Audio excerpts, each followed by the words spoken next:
안녕하셨습니까?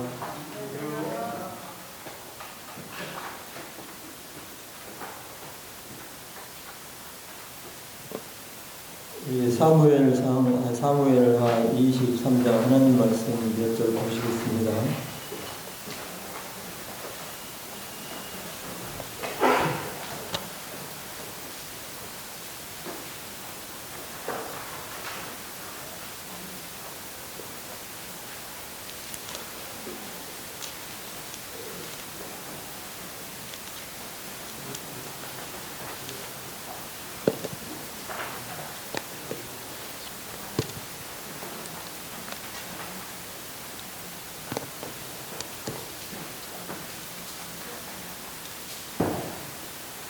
사무엘하 23장 1절부터 5절까지 읽겠습니다. 제가 1절 읽어드리고 우리 성도님들은 2절 읽으시고 5절은 다 함께 읽으셨으면 좋겠습니다. 읽겠습니다. 이는 다윗의 마지막 말이라. 이새의 아들 다윗이 말하며 높이 올린 자 야곱의 하나님에게 기름 받은 자가 이스라엘에 노래 잘하는 자가 말하는도다.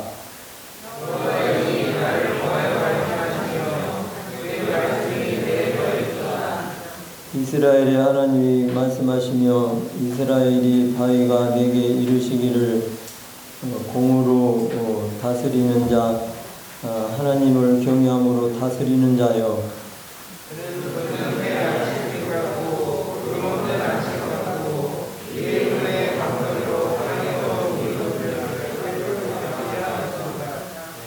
다같이 내 집이 내 하나님 앞에 이같이 아니하냐.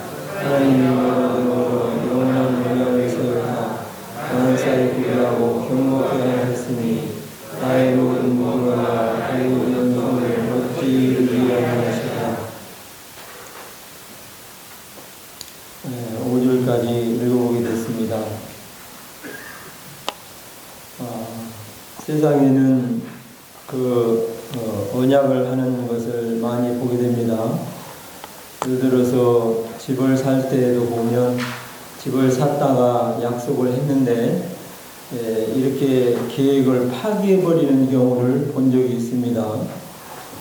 그런가 하면 이렇게 어떤 사람들은 결혼하기로 약속을 해놓고 이렇게 결혼 날짜가 거의 다 됐는데 결혼을 안 한다. 이렇게 파기해버리는 것을 근간에 들은 적도 있었고 본 적도 있었습니다. 그런데 하나님께서 우리들에게 영원한 언약을 약속하셨다 하는 말씀을 다윗이 23장을 통해서 이렇게 기록된 말씀을 오늘 이렇게 보게 됩니다.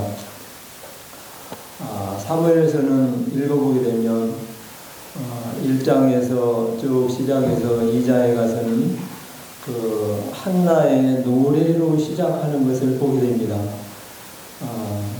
그래서 한나는 하나님 앞에 자녀로 인해서 하나님께서 일찍 자녀를 주시기도 하고 늦게 주시기도 하시는 것을 말씀에서 보게 되는데 이삭과 같은 경우도 오랜 세월 후에 자녀를 주신 것을 창세기에서도 읽어보게 됩니다.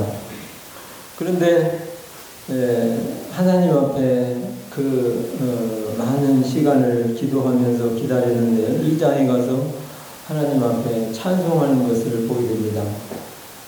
그래서 하나님을 높이고 찬송하는 것을 사무엘서 2장에서 보게 되는데 22장에 와서 또 이렇게 이스라엘의 왕의 통치를 하면서 하나님을 바라보고 이렇게 찬송하고 노래하는 것을 보게 됩니다.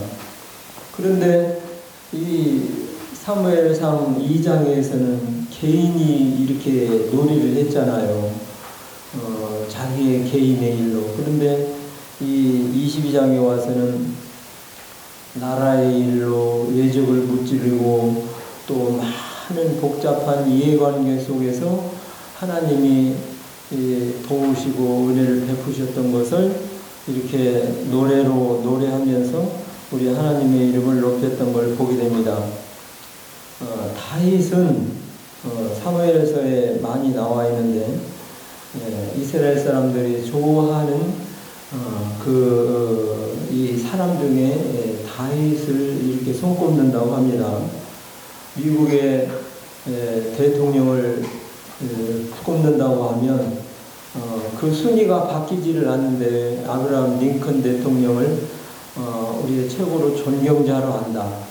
그분을 우리가 좋아한다. 노예를 해방시켰고 또 빈약자를 위해서 정책을 폈던 그분이야말로 진정한 우리의 존경의 대상이고 존중을 하고 있는데 지금도 순위가 바뀌지 않는 그런 가운데 높임을 받고 있다고 하는 얘기를 들은 적이 있는데 이스라엘 사람들에게 이 다윗은 이렇게 좋아하는 사람 중에 왕이라고 하는 사실을 읽어보게 됩니다. 그래서 다윗을 보게 되면 다윗이 이렇게 참 하나님 앞에 고민도 많이 있었고 또 그는 뜻대로 되는 일도 있었지만 뜻대로 되지 않는 일도 많이 있었던 것을 그의 삶을 읽으면서 보게 됩니다. 그래서 참 그는 기뻐할 때도 있지만 인간의 추함도 드러낼 때가 있었던 것을 우리 시편 34편에서 본다든가 보면은 그의 삶을 볼 수가 있는데 어떻게 보면 저희들과 별반 차이가 없어요. 우리도 연약한 점이 있고 부족한 점이 있으나만 다윗도 그렇게 훌륭한 점만 있었던 것이 아니다 하는 것을 말씀을 읽으면서 생각해 보게 됐습니다. 1절에서 보게 되면 이는 다윗의 마지막 말이라 이새의 아들 다윗이 말하며 높이 올려온 자 야곱의 하나님에게 기름 부음 받은 자 이스라엘의 노래 잘하는 자가 말하는도다. 자기를 이새의 아들이라고 이렇게 말한 것을 보게 되는데 사람들의 세상에서 유명해지게 되면 자기의 어떤 화려하지 않는 것을 대부분이 덮으려고 그래요. 그런데 다윗은 자기가 이렇게 나는 우리 아버지가 목축업을 하던 양치기였는데 나는 이새의 아들 다윗이 마지막 말이라 이새의 아들 다윗이 말하더라. 나는 양치는 자의 아들이었다 하는 그 고백이 이새의 아들이라는 거. 이새를 우리가 잘 모르잖아요. 그래서 우리나라가 농업국가로 이렇게 발전하던 이와 같은 나라에서 지금은 IT 첨단 이런 참 발전된 이런 나라가 됐습니다만 우리나라의 농업국가로서 말하자면 난 농사꾼의 아들이다. 그런 표현인 거예요. 말하자면 농사꾼의 아들은 무슨 학자의 아들도 아니고 무슨 사업가의 아들도 아니고 참 농사꾼의 아들은 한마디로 세상에서의 취급을 당한다면 이 상류 하류를 따진다고 하면 하류 취급에 속하는 거예요. 그렇게 어떻게 보면 낮은 계층에서 세상을 살았던 사람이다 이렇게 말할 수가 있어요. 그리고 또 자꾸 농사꾼 얘기를 한다는 것은 그 사람에 대해서 그렇게 존경어보다는 어떻게 보면 낮춰 얘기하는 걸로 생각이 되어집니다. 이새의 아들이라고 하는 얘기는 사울이 아주 그냥 그렇게 좋지 않게 얘기했던 말이에요. 폐역 부도의 계집의 소생아 이새의 아들을 내가 신하로 썼던 것이 아주 큰 수치다 하면서 화를 벌컥 내고 그냥 이새의 아들을 좋지 않은 뉘앙세로 말했던 것이 이 사무엘서에 이렇게 보게 되고 또 그는 그 사무엘상 25장에 보면 그 나발이라고 하는 그 부자로 사는 사람이 있었어요. 그 양도 많고 재산이 많았는데 우리가 이렇게 어려우니까 좀 도와주시오 신하를 보내서 부탁을 했을 때 이새의 아들이 너 뚜덤이냐? 요새 주인에게 순종하면서 주인 집에 잘 붙어지 않고 빈둥빈둥 놀고 먹고 이런 사람들이 많은데 그 중에 한 사람이 이새의 아들이 아니냐 하면서 아주 안 좋게 말하는 표현이 이새의 아들이에요. 이새의 아들. 다윗이 누구냐? 그런 것을 사무엘상을 통해서 읽으면서 보게 되는데 그래서 자신의 이새의 아들이라고 하는 호칭이 그렇게 참 높이는 존칭은 아닌데 다윗은 그걸 부끄럽지 않게 나는 이새의 아들이고 나는 한마디로 양치는 자의 목동의 아들입니다 하는 것을 이 다윗의 마지막 말이다 하면서 말하는 것을 보게 됩니다. 그 다음에 이렇게 보면 다윗이 말하며 높이 올린 자 야곱의 하나님에게 기름 부음 받은 자 나는 어떻게 보면 별 볼 일 없는 사람이에요. 나는 어떻게 보면 참 야곱의 하나님에게 기름 부은다는데 참 나는 별 볼 일 없는 사람이다 하는 것이 이새의 아들이었는데 높이 올린 자 야곱의 하나님에게 기름 부음 받은 자 나를 노래 잘하는 자라고 말씀하셨습니다. 야곱이 어떤 사람입니까? 야곱은 창세기서에 보게 되면 하나님과 그냥 이렇게 에서의 동생으로 쌍둥이지만 동생으로 태어났다는 사람인데 이 야곱은 이 형에 비해서 아무 그냥 내세울 것이 없어요. 이스라엘의 그 형제의 그 상속권에 보게 되면 둘째 아들은 별 그렇게 큰 그런 재산이고 무엇이고 그렇게 받을 자격이 없는 거예요. 장자는 2배의 축복을 받잖아요. 그리고 장자는 재산도 재산이지만 하나님의 그 축복을 장자가 받는 거예요. 그래서 이 야곱은 하나님 앞에 아주 그냥 뭐 그렇게 내세울 만한 것도 없고 실제 육신적으로도 그렇게 화려하게 헌출하니 장자의 그런 참 모습을 갖춘 것도 없었고 그런데 하나님께서 창세기에 보게 되면 내가 야에서는 미워하고 야곱은 사랑이다 하는 것을 보게 되는데 하나님의 선택권에 놓여져 있다는 거예요.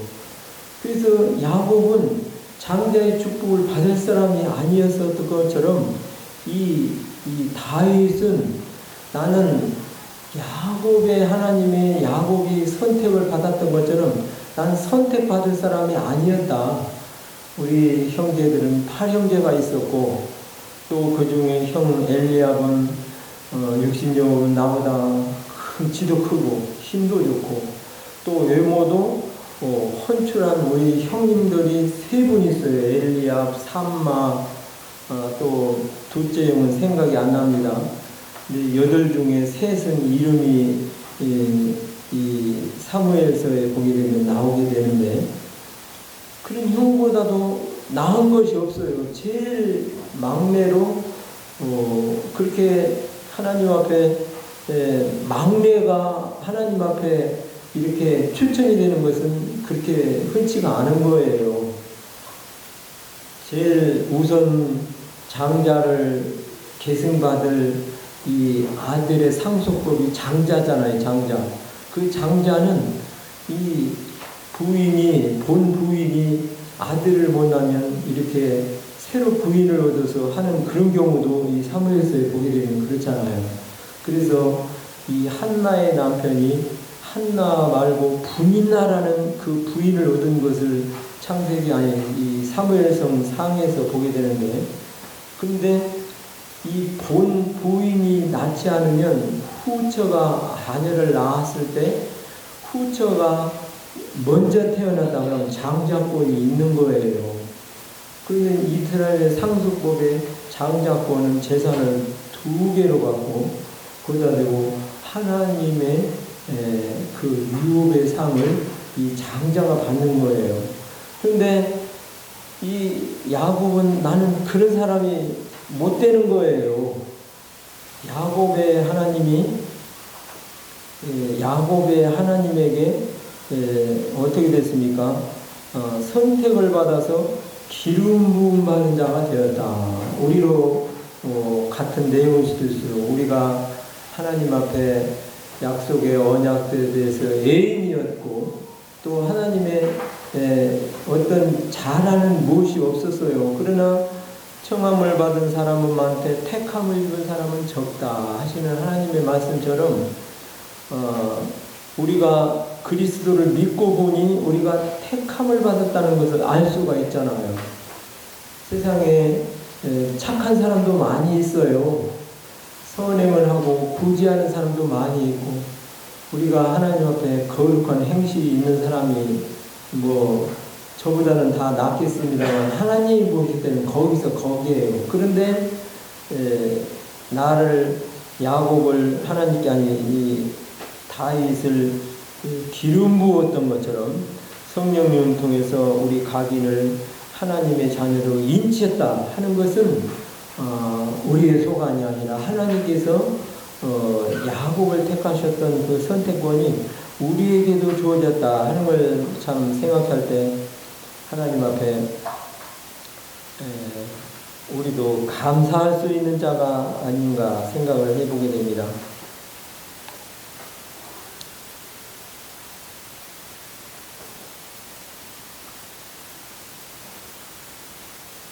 이스라엘의 노래 잘하는 자가 당에 보니까 많았는도다. 이스라엘의 노래는 이 사무엘서에 쭉 보게 되면 주로 노래가 승전가를 부르는 거예요. 승전가. 군대 가면 군가를 부릅니다. 군가는 나라를 위해서 충성을 다하겠다 하는 그런 가사로 해서 폭탄에 불받아도 죽음을 무릅쓰고 이렇게 뛰어간다 하는 그런 아주 그 충성에 대한 그 표현하는 그런 가사가 많이 있어요. 군가는. 그리고 용맹스럽고 담대하게 이렇게 나가야 할 것을 강조하는 가사가 군가에 있는데 이스라엘의 노래는 주로 승전가예요. 승전가. 그래서 다윗이 이렇게 전쟁을 하고 돌아오면서 불렀었던 노래인데 승전가를 많이 불렀다. 그러면 이 사무엘상 22장에 가서 보면 어디를 가든지 다윗을 이기게 하셨더라 하는 것을 보게 될 때 우리 이긴 사람은 큰 소리로 그 기쁨을 외치고 고백하는 걸 보게 되는데 우리나라의 그 노래라고 하면 뭐라고 하죠? 8.15 해방에 대한 그 감격에 북받치는 그런 그 감탄사가 있잖아요. 이게 노래예요, 노래. 그래서 그 억압 중에서 있다가 그 눌림 가운데 있다 8.15 해방을 우리가 승전국이 돼서 우리가 만세를 부르는 것은 아니지만 어쨌든 미국의 연합국의 도움을 입어서 이겼을 때 그냥 대한민국 만세를 부르면서 그 감명 깊게 외치는 그 감탄사 이스라엘에 그런 노래가 있는데 승전가예요. 승전가.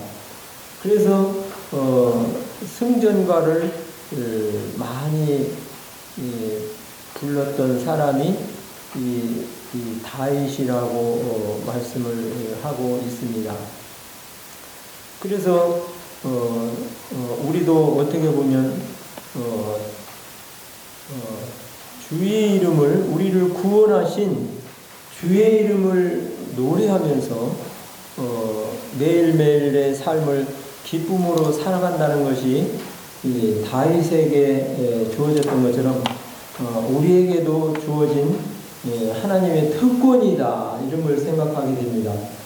그래서 나를 구원하신 그 주님을 찬송하게 될 때 하나님이 기뻐하시고 다윗이 노래 잘하는 자라고 표현했던 이 표현이 노래 자랑에 가서 1등을 해서 노래를 잘하는 사람이라기보다 노래를 하나님 앞에 승전가를 자주 외치며 불렀던 거예요. 그래서 저는 그 찬송을 부를 때마다 참 마음에 기쁨이 있고 감사가 되는데, 그 예배 찬송에 그런 찬송 있잖아요. 참 즐거운 노래를 늘 높이 불러서 이 세상 사는 동안 주 찬양하겠네. 땅 위의 성도들이 부른 노래에 참 그립던 주 예수님 반가이 대하리. 참 아름다운 노래 다 함께 부르세. 하늘의 소망 주신 주 찬양하여라. 참 아름다운 노래 늘 높이 부르세.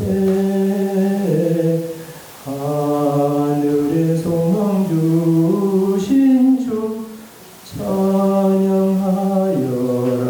그 찬송을 부를 때마다 그렇게 기쁨이 되는 거예요. 다른 분들은 더 찬송을 잘 하시지만 곡조가 맞든 안 맞든 간에 우리 예수님을 우리를 구원해 주신 내가 자격이 없는데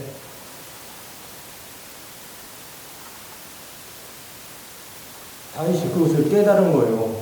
나는 이 장자도 아니고 나는 이렇게 하나님 앞에 유명한 사람이 아닌데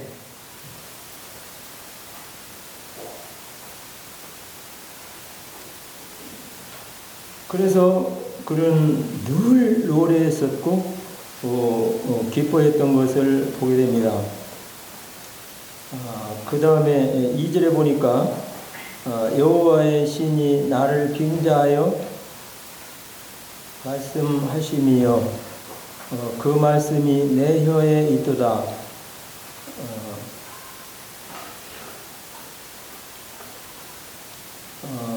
여기에 여호와의 신이 나를 빙자하여 그 말씀하심이 내 혀에 있도다. 다윗이 이렇게 노래하는 자로 또 하나님의 말씀이 내 혀에 있다고 말씀하시는데 그는 말씀을 부르짖고 말씀을 의지하고 말씀을 외치면서 살았다고 하는 거예요. 어떤 죽음의 상황에서도 골리앗과의 대면에서 보게 될 때 사무엘상 17장에 보면 너는 칼과 창으로 내게 오거니와 나는 만군의 여호와의 이름으로 오늘 내게 간다 하면서 하나님의 이름을 외치면서 하나님의 이름을 의지하면서 하나님의 이름을 선포하고 그 골리앗에게 나갔을 때 하나님께서 승리를 주셨던 것을 17장에서 읽어보게 됩니다. 그래서 다윗은 찬송하면서 살았고 다윗은 말씀을 외치면서 살았던 사람이에요. 그 말씀이 내 혀에 있도다. 내 입술에 있다 이거예요. 우리도 동일하게 이 말씀을 하나님 앞에서 보게 됩니다. 우리에게 읽혀졌던 말씀이든 우리가 전에서 들었던 하나님의 말씀이든 알고 있는 하나님의 말씀이 있잖아요. 그것을 다윗은 외치고 살았다는 거예요. 전하면서 살았다는 거예요. 그래서 이 다윗이 그 말씀이 내 혀에 있다 이렇게 말씀하시는데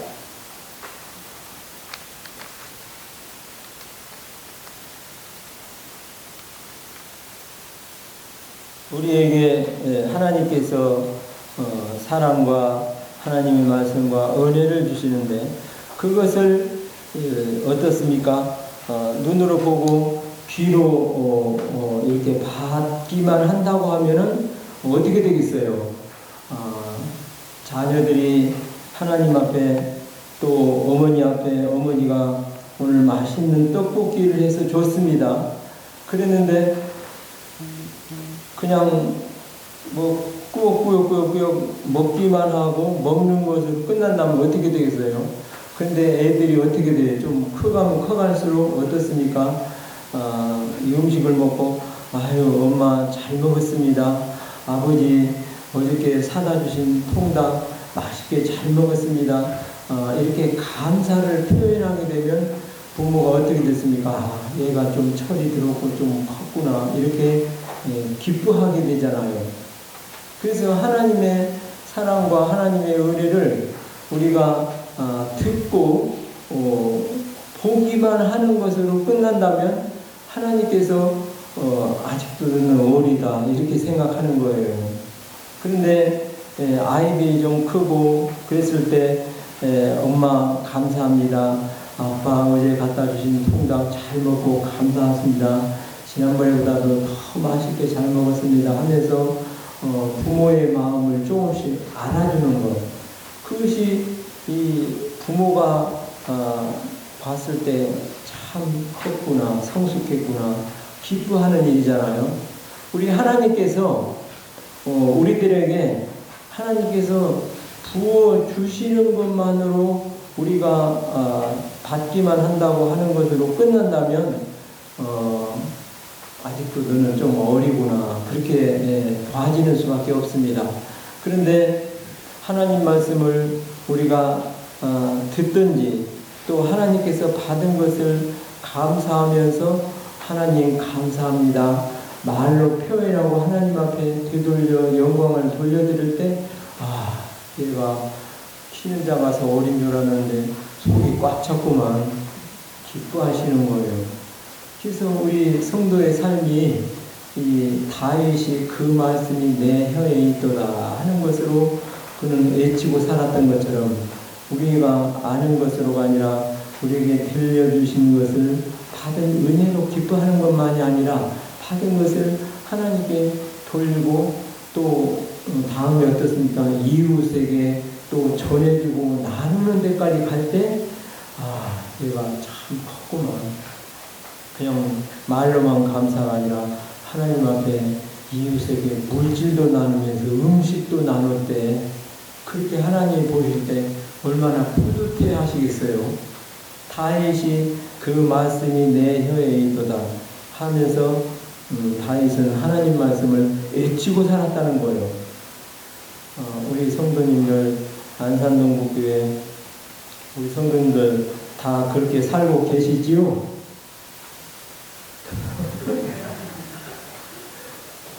듣기만 하시면 하나님께서 오늘 아까 읽은 말씀대로 다 잘 하시면서 대답을 안 하시겠습니다만 그렇지 않아요. 하나님께서 대답하시고 그것을 실천하는 것을 기뻐하신다 해봐요. 애들이 저희 집에 오다 보면 이렇게 놀아주다 보면 그냥 계속 걔네들하고 같이 할 수는 없으면 그냥 지네들 놀다 보면 어떤 데 졸리면 잠깐 눈을 붙이고 졸게 되는데 그 사이 집을 갔다는 게 나중에 보니까 갔어요. 그런데 그 중에 4살짜리가 할아버지가 잠을 자는데 인사를 못하고 가서 어떻게 해요 할머니? 그리고 우리 자매한테 그렇게 얘기를 하고 갔대요. 그래서 그냥 좋아하는 거예요. 자기한테 인사도 안 하고 나한테 못한다고 그러는데. 그런데 그것이 뭐 속이 있어서 그런지 어디서 그런 소리를 들었어도 잊어먹을 텐데 무심코 한마디가 그런 소리인데 그 하나님께서 그 4살짜리의 그 말을 부모가 기뻐하는 것처럼 우리의 입술을 통해서 하나님께 말씀이든 찬송이든 되돌려드리고 이웃에게 하나님에 대해서 증거하는 데까지 이르게 될 때에 그걸 기뻐하시는 거예요. 우리가 받기만 하고 우리가 듣기만 하고 앉아있는 신앙이 아니고 다윗같이 그 말씀이 내 혀에 있도다. 이스라엘의 높이 올리운 자 찬송을 하면서 만군의 여호와이신 이름을 선포하고 증거하는 그와 같은 삶을 살면서 다윗이 기뻐했다고 하는 것을 보면서 우리에게도 그러한 삶을 살아가야지 않느냐 하는 것이 교훈으로 생각이 되어집니다. 3절을 읽어보겠습니다. 이스라엘의 하나님이 말씀하시며 이스라엘의 바위가 내게 이르시기를 공의로 다스리는 자 하나님을 경외함으로 다스리는 자여 저는 돋눈의 아침빛 같고 구름 없는 아침빛 같고 비 후에 광선으로 땅에 우미 드는 새풀과 같으니라 하시더라. 여기 보면 이스라엘의 바위가 내게 이르시기를 사람이 공의로 다스리는 자 이렇게 말씀하시는데 다윗은 공의로 사람을 다스리는 왕이 못 됐어요.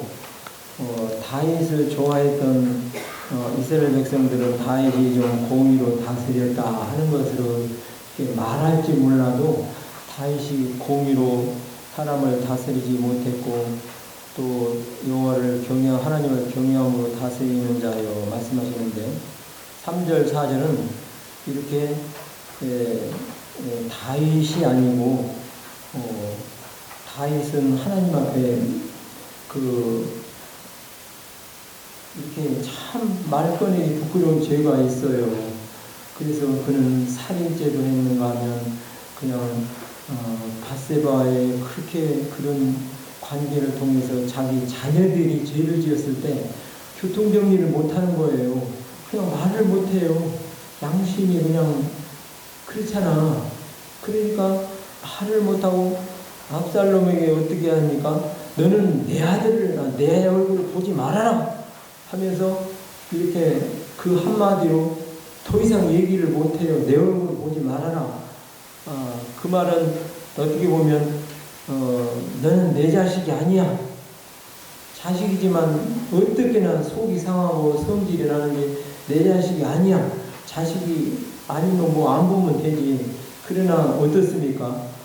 너는 내 자식이면서 너무나 이렇게 하나님 앞에 끔찍한 살인죄를 졌으니 하면서 자신을 뒤돌아볼 때 자기도 피할 수가 없어요. 하나님 앞에 자기 자신을 자기가 알기 때문에. 그래서 그 압살롬에게 내 얼굴 보지 말아라 그랬는데 어떻게 죄는 죄지만 죄는 미워도 죄인을 사랑해라라고 하다는 하나님 말씀처럼 자식을 또 안 볼 수는 없는 것이잖아요. 내 자식이 아니야. 그럼 안 보면 되는 거예요. 그런데 내 자식이지만 내 죄가 너무나 미흡다 이 소리예요. 속 터지는 거예요. 그런데 그런 경외함으로 다스리는 자가 못 됐어요. 공의로 다스리는 자. 그래서 이 다윗은 그러지 못했는데 이 다윗이 3절 4절을 보게 될 때 자신은 하나님을 경외함으로 다스리는 자도 못했고 또 공의로 다스리는 자도 못됐는데 3절 4절은 이 자기의 후손으로 오실 예수 그리스도를 예언적으로 말하면서 기뻐하는 말씀이다 생각을 하게 됩니다. 그래서 이 3절 4절은 이스라엘의 하나님이 말씀하시며 이스라엘의 바위가 내게 이르시기를 사람을 공의로 다스리는 자 하나님을 경외함으로 다스리는 자요 하시는 말씀을 보는데 다윗은 아니에요. 다윗은 죄가 많았고 공의로 다스리지 못하고 또 하나님 앞에 두려워하고 섬기는 마음도 있었습니다만 이렇게 온전한 이런 왕이 못됐던 거예요. 그래서 그는 다윗은 아닌데 다윗의 후손으로 오실 예수 그리스도를 예언적으로 기뻐하며 노래하고 있다. 이렇게 생각을 하게 됩니다. 4절에 보면 저는 돋는 아침빛 같고 구름 없는 아침 같고 비후의 광선으로 땅에서 우미 돋는 새 풀과 같으니라 하시도다. 저는 돋는 아침빛 같다. 우리나라는 뭐 해가 돋으면 그냥 해 떠서 오늘 참 날씨가 그냥 그렇구나 이렇게 하고 기뻐하는데, 이 팔레스타인 지역에는 그냥 그 기온이 이 낮에는 엄청 더운데다가 밤에는 엄청 춥다고 하는 것을 보게 됩니다. 그래서 이스라엘의 관광지역을 갔던 그 사람들을 저는 못 가봤습니다만 갔다 온 얘기를 들어보면 이 오리털 파카를 항상 준비해가지고 가시는 걸 보게 됐어요. 밤에는 그냥 추위가 엄청 춥고 낮에는 또 더우고, 그런데 밤에 덜덜 떨면서 춥고 있는 그런 상황에서 아침에 햇빛이 쫙 나면 정말 어둡고 춥고 그러면 어땠습니까? 춥고 배고프고 또 마음에 어두운 생각도 들어요. 그런데 아침 해가 쫙 비치게 되면 그 추웠던 그런 날씨지만은 빛은 뭘 상징합니까? 빛은 따뜻함과 밝음을 상징하는 거예요. 그리고 여기에 비를 보면, 비는 어떻게 보면 따뜻함과 밝음과 태양은 기쁨을 상징한다면 비는 슬픔을 상징하는 것인지도 모르겠습니다. 그래서 햇빛이 이렇게 아침해가 쫙 비치게 되면 그 추웠던 그 광야 사막의 팔레스타인 지역에 그냥 그 소망이 있잖아요. 기쁨이 있잖아요. 따뜻함이 있잖아요. 그래서 다시금 이렇게 새로운 하루를 시작하게 되는데 소망 없는 곳에 소망이 태양인 거예요.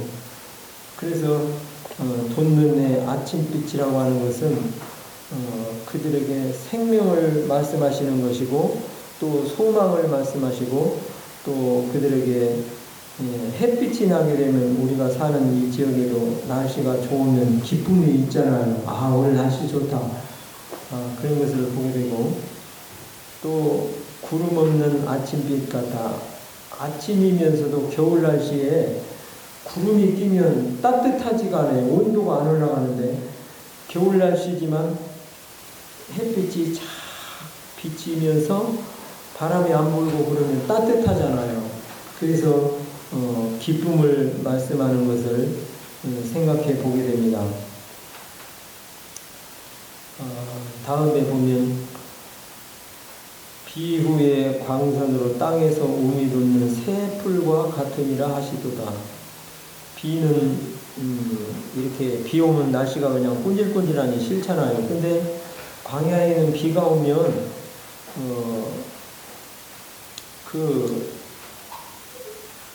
사막이라서 그냥 이 풀이 나무가 많이 이렇게 자라서 물을 잡고 있어야 되는데 그냥 너무 환경이 열악하니까 이렇게 나무나 이런 것이 많지 않으니까 주르르 흘려서 홍수가 나버리는 이런 경우를 말씀하는 걸 보게 됐습니다. 그래서 그냥 감당이 안 되는 거예요. 그런데 그 메마른 땅에도 비가 오게 되면 이렇게 풀이 난다는 거예요.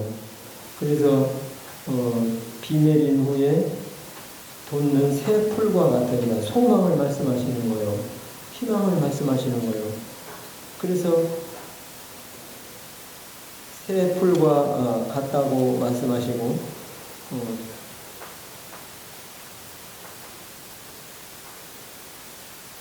우미 돋는 새 풀과 같으리라. 저희 시골에 살면서 그것을 많이 봤어요. 저희 사는 데가 집이 높은데 저 앞에는 쭉 넓은 들판을 보게 됐어요. 우리 사는 그 지역이 그래서 들판이 있고 멀리에는 높은 산이 있는데 여름에 비가 옵니다.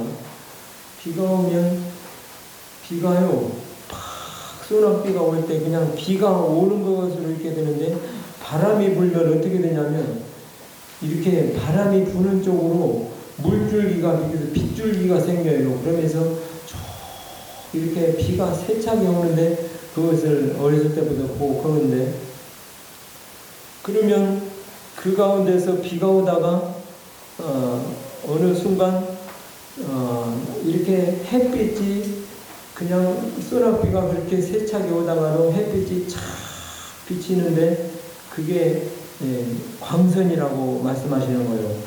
근데 비는 슬픔도 말씀하시는데 하나님 말씀 전도서에 보니까 권고할 때는 형통할 때는 기뻐하고 공고할 때는 생각하라 하는 말씀이 있어요.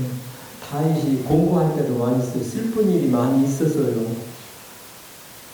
그 원수들을 이겨서 그냥 그 사람들도 그 승전가를 불러서 다윗의 죽은 자, 사울의 죽은 자는 천천히요, 다윗의 죽은 자는 만만히로다 하는 그 승전가도 듣기도 했고 또 승전가를 많이 불렀던 사람이 다윗인데 슬픔도 있었다니까.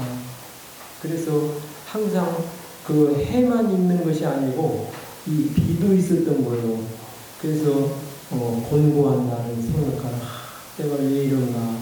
근데 그 가운데서도 하나님의 은혜가 있는데 항상 하나님께서 우리 성도가 세상에 살아가는 중에는 좋은 일만 있는 것이 아니에요. 우리 연약한 날도 있고 우리의 어떻게 보면 또 성도에 가는 길에 이렇게 어려운 일도 때로는 있다고 하는 것을 보게 됩니다.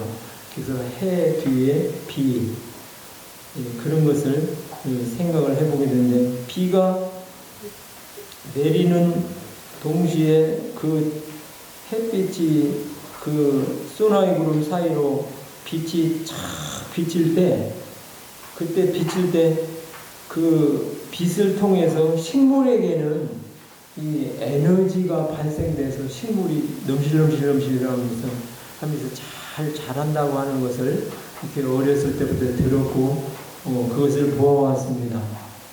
그래서 우리에게 이렇게 비와 같은 어려움이 있다 할지라도 비춰진 햇빛처럼 비춰지는 우리 심령에 하나님의 말씀을 통해서 그것이 에너지가 되는 거예요. 다시금 힘이 되는 거예요. 소망을 다시 갖게 하는 것을 보게 되는데 이 햇빛의 그 태양에서 오는 그 빛이 지금은 뭐 여름에는 오랫동안 이렇게 햇빛을 쬐면 뭐 피부염증도 생기고 이렇게 오존증이 파괴돼가지고 좋지 않다는 얘기를 이렇게 듣잖아요. 근데 많은 빛이 우리 유익하게 오게 했습니다만 그렇게 어느 이렇게 그거를 생각해 보는 가운데 보니까 4가지 빛이 온다고 하는 걸 보게 됩니다. 이 원자 폭탄이 폭발할 때 그 빛을 이름을 간파선이라고 하는 것을 보게 됐어요. 근데 그 빛은 우리에게 좋은 빛이 아니에요. 우리 이 사람에게 피부에도 좋지 않고 그것을 직접 눈으로 보게 되면 눈이 뭐 실명도 되고 눈이 뭐 썩어버리고 하고 그런 것을 들은 적이 있는데 그런데 그런 빛이 이 오존층이 파괴되지 않았을 때는 잘 커버를 해주고 막아주는데 지금은 그러니까 태양볕이 우리가 잘 쐬면서 이렇게 하는 거예요. 오랫동안 그 태양을 많이 쐬면 안 좋대요. 그러니까 하면 S선 빛이라고 하는 우리 가슴 허파를 찍는 빛이 있잖아요. 그게 태양으로부터 온대요. 그런가 하면 참 적외선 빛이라는 건데 적외선도 그냥 피부를 보호하기 위해서 적외선 크림을 바른다고 그러는데 지금은 그렇습니다만 그전에는 그렇지가 않았던 거예요. 태양으로부터 원적외선이라고 하는 햇빛이 오는데 그것은 우리 몸에 이로운 거예요. 다 좋은 거예요. 그리고 이 식물에게 그 빛이 발사되는 그 순간, 햇빛과 함께 발사되는 순간 식물이 잘 자라는 것을 보게 되는데, 비 오는 광선 같다. 그러니까 이게 자라게 하는 거예요. 식물이 됐든 우리 어둡던 심령에 하나님의 말씀의 빛이 비춰졌을 때 우리가 소생을 하고 다시금 힘을 얻게 되는 것이 하나님 말씀인데, 그게 광선이라고 하는 거예요. 그래서 비 뒤에 내리는 광선과 같다 하는 것을 말씀하시되, 3절 4절은 우리에게 다윗의 후손으로 왕으로 오실 예수 그리스도를 이렇게 바라보면서 예언하는 말씀이다 하는 것을 보게 됩니다.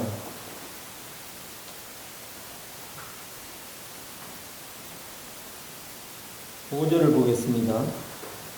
내 집에 하나님 앞에 이같이 아니하냐.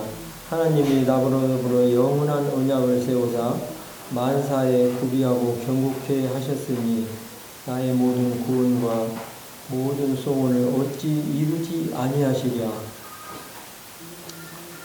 5절에 보니까 내 집이 내 앞에 이같지 아니하냐. 우리 이 말씀을 생각하면서 사무엘라 7장을 한 절 읽어보겠습니다.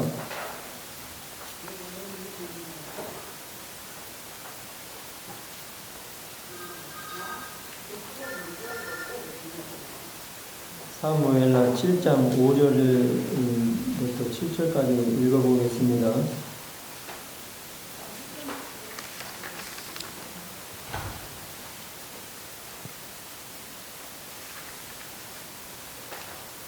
사이에서는 제가 읽겠습니다. 5절부터 7절까지. 가서 내 종 다윗에게 말하기를, 여호와의 말씀에 내가 나의 집을 위하여 집을 건축하겠느냐. 내가 이스라엘 자손의 애굽에서 인도하던 애들까지 오늘까지 집에 거하지 아니하고 장막과 회막에 거하며 행하였나니, 무릇 이스라엘 자손으로 더불어 행하는 곳마다 내가 내 백성 이스라엘을 먹이라고 명한 이스라엘의 어느 지파에게 네가 말하기를, 너희가 어찌 나를 위하여 백향목 집을 건축지 아니하였냐고 말하였느냐. 이 7절부터 5절까지 보는 내용을 보게 되면 23장 5절에 보게 되면 내 집이 이같이 아니하냐. 그런데 7장 5절부터 7절까지 다윗이 하나님께서 다윗의 집을 이렇게 지어주신다는 거예요. 그런데 다윗 7장 5절부터 보게 되면 다윗이 하나님의 전을 위해서 짓겠다고 말하는데, 하나님께서 내가 언제 내 집을 지어달라고 했느냐, 내가 말한 적이 어느 지파에게 있느냐, 그런 것을 말씀하는 것을 보게 되는데, 세번역 성경에 사무엘라 7장 5절로 7절을 보게 되면, 너는 내 종 다윗에게 가서 전하해라. 내 주가 말한다. 내가 살 집을 내게 지으려고 했느냐. 하나님께서 다윗에게 그렇게 했느냐 이거예요.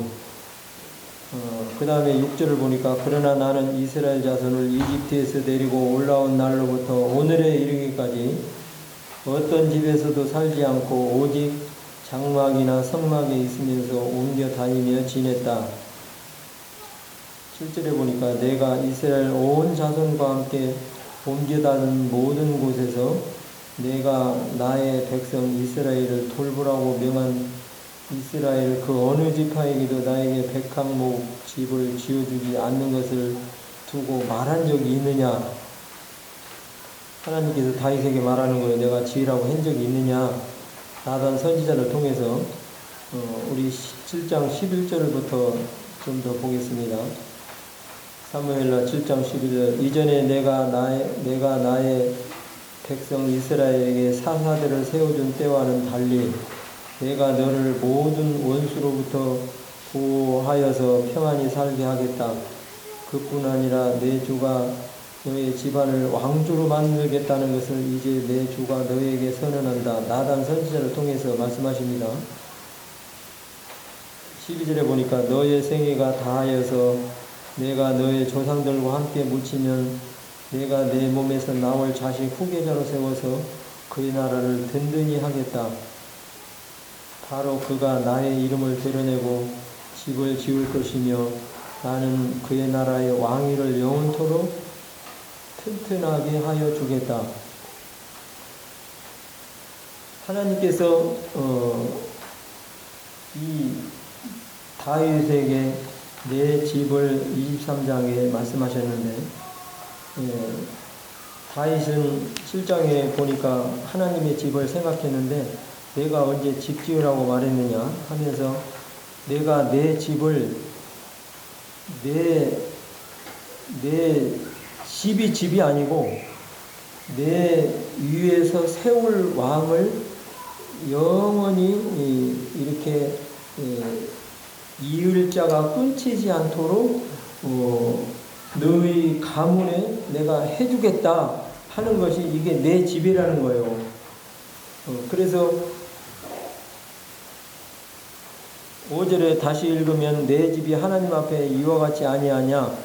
하나님이 나로 더불어 영원한 언약을 세우사 만사에 구비하고 경고케 하셨으니 내 집을 내 집이라는 것은 내 위에서 내 왕위가 내 후손이 왕위가 영영이 끊어지지 않고 위에서 섬길 왕가가 이어지도록 내가 이같이 해주겠다 하는 것이 내 집 앞에 이같이 아니하냐 하는 것을 말씀하는데 이게 영원한 언약이라는 거예요.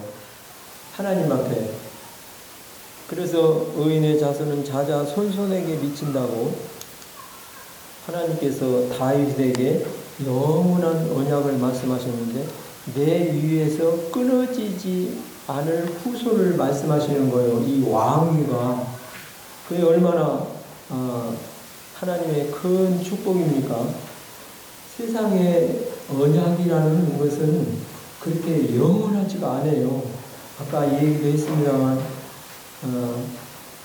당신하고 나하고 평생을 이렇게 만나서 살자 하고 언약을 하고 결혼식 하기로 했는데 그냥 말아버리는 것이 세상 언약이에요. 내 마음에 들지 않을 때 그게 세상 언약인데 하나님의 약속은 영원히 변치 않고 다른 말씀은 내게 천대까지 내 후손에게 이 약속을 한다 하는 것이 우리가 한 게 아니고 하나님이 약속하신 거예요. 하나님께서 내가 너희를 과연 버리지 아니하고 과연 내가 너희를 내 손에서 끊지 않겠다.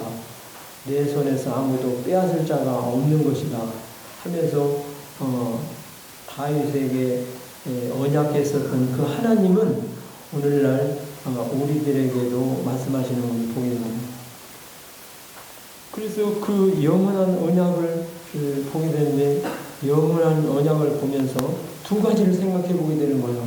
하나는 현재와 하나는 미래를 생각해 보게 됩니다. 현재는 어떻습니까? 현재는 그 다윗이 현실에 보게 되면 그 사울을 통해서든지 또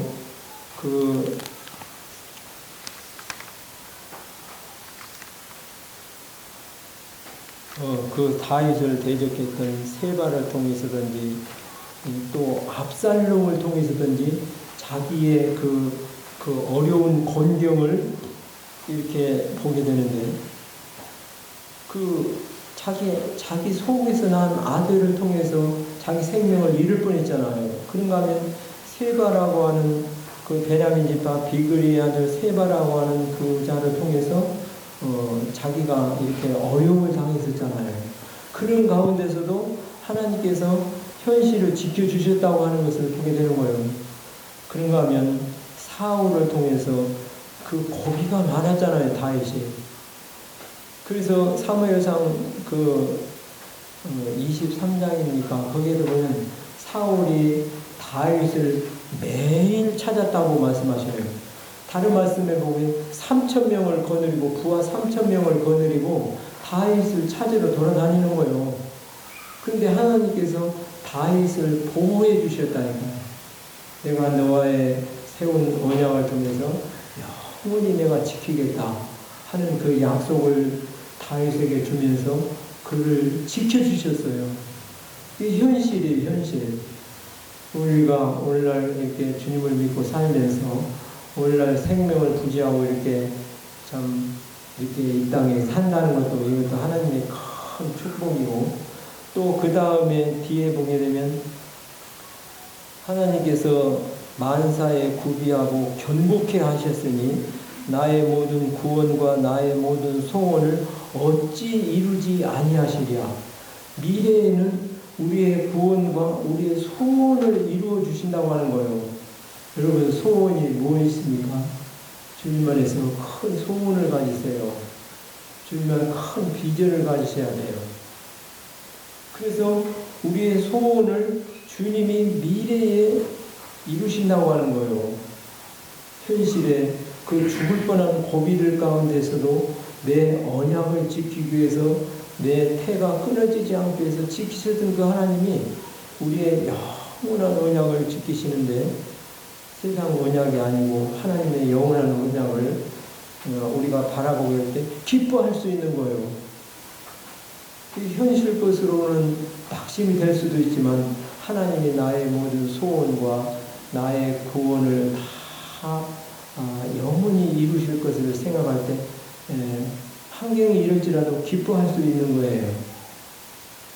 그래서 오늘을 사는 우리들에게도 다윗이 자기 후손을 통해서 보고 기뻐했던 것처럼 영원한 언약을 보고 기뻐했던 것처럼 또 새로 시작되는 한 주간에도 하나님의 약속을 소망으로 바라보면서 승리하시는 한 주간의 모든 성도님들이 다 되시기를 바라는 마음입니다.